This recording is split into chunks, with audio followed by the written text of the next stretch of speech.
BlackRock's tokenized money market fund, BIDL, reached $500 million in assets within weeks of launch on Ethereum. Franklin Templeton has a tokenized government fund with over $400 million in assets. JP Morgan's Onyx platform has processed over $900 billion in tokenized repo transactions. The world's largest financial institutions are not experimenting with tokenization, they are deploying it at scale. And yet many institutions remain on the sidelines, waiting for regulatory clarity from the SEC. The gap between what major institutions are already doing and what smaller allocators believe is legal is enormous. The reality is that tokenization of certain securities is entirely legal today under existing frameworks. The restrictions are narrower and more specific than most compliance teams assume. This video explains exactly where the SEC stands, what is already permitted, and what institutions need to know to participate. Tokenization is the process of representing ownership of a real-world asset, a security, a fund share, a bond, real estate, as a digital token on a blockchain. The token doesn't replace the legal ownership structure. It becomes the record of that ownership, enabling transfer, settlement, and programmable rights execution on a distributed ledger. For securities specifically, tokenization doesn't change what an asset is. A tokenized treasury bond is still a treasury bond. What changes is how it's held, transferred, and settled. Atomic settlement, where transfer of ownership and payment occur simultaneously in a single transaction, becomes possible. Fractional ownership, splitting a $1 million bond into $1,000 tokens, becomes trivial. Programmable compliance, embedding transfer restrictions directly in the token contract, becomes automatic. The regulatory question isn't whether tokenized securities are securities. They are. The question is which blockchain infrastructure is permissible for holding and transferring them. The tokenized real-world asset market has grown from under $100 million in 2021 to over $8 billion by Q1 2026, with the trajectory accelerating. BlackRock BIDL leads with over $500 million in tokenized money market assets. Franklin Templeton's FOBXX fund manages over $400 million. The tokenized U.S. Treasury market alone exceeded $1.5 billion in 2025. BCG projects that tokenized assets could reach $16 trillion by 2030, representing roughly 10% of global GDP. JP Morgan's Onyx network has processed over $900 billion in tokenized repo transactions since 2020. The World Bank has issued blockchain-based bonds.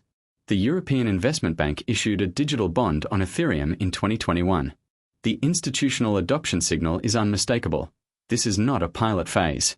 Major institutions are deploying capital at scale into tokenized infrastructure. The SEC's approach to tokenized securities has two distinct tracks that institutions must understand clearly. Tokenization under existing securities law, using permissioned blockchains, qualified custodians, and compliant transfer agents, is legal today and is exactly what BlackRock and Franklin Templeton are doing. These products comply with the Investment Company Act, use KYC-gated wallets, and restrict transfers to verified accredited investors or qualified institutional buyers. The second track, public blockchain tokenization with open transfer to anonymous wallets, is where the SEC has drawn enforcement lines. Uniswap's enforcement action, SEC letters to DoFi protocols, and the SEC's DAO guidance all signal that permissionless tokenized securities on public blockchains without investor verification will face securities enforcement. The legal pathway is narrow but entirely workable for institutions. Permissioned, custodied, KYC-gated tokenization is the compliant model. Institutions participating in tokenized securities markets face risks across regulatory, technical, and market infrastructure dimensions. Regulatory classification risk is primary. Even in apparently compliant structures, the SEC has broad authority to reclassify instruments and bring retroactive enforcement.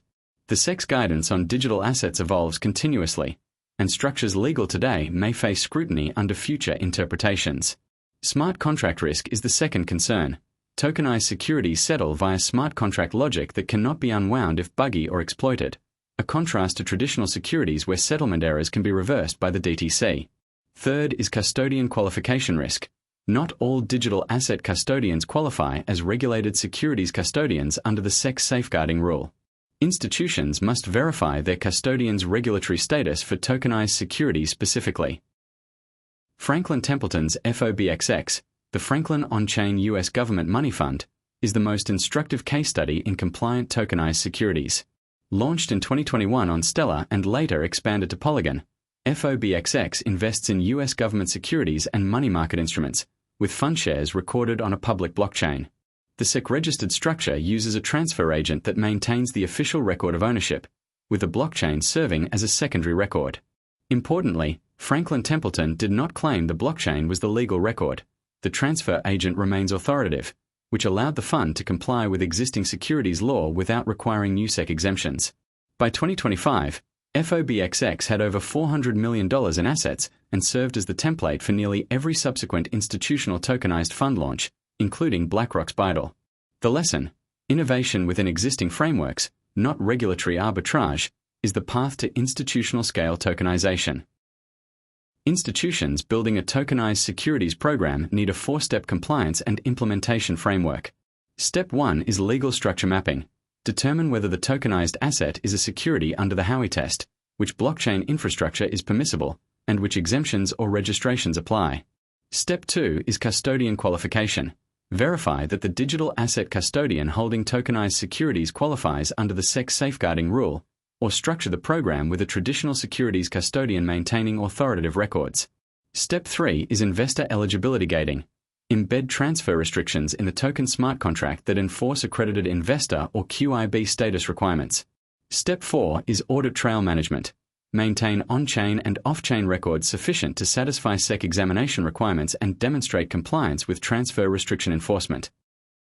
3 mistakes define poor institutional execution in tokenized securities. First, assuming that blockchain-based issuance creates new legal rights or exemptions. It does not. A tokenized security has the same legal obligations as its traditional counterpart. Second, using a crypto-native custodian without verifying SEC safeguarding rule compliance. Not all custodians that hold crypto are qualified securities custodians, and the distinction matters significantly for regulatory exposure. Third, treating the blockchain record as the authoritative legal record without a qualifying transfer agent. Franklin Templeton's success came precisely from maintaining transfer agent primacy, not from replacing it. Tokenized securities are not a future technology waiting for regulatory clarity. They are a present reality operating under existing law.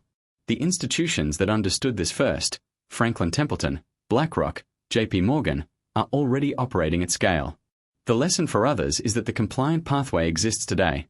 Permissioned, custodied, KYC-gated tokenization within existing securities law frameworks is legal, operational, and growing rapidly. Tokenized securities are not a future possibility. They are a present institutional reality. Understanding the SEC's actual position is the first step to participating. Subscribe to Crypto Mechanics for institutional-grade crypto analysis delivered weekly.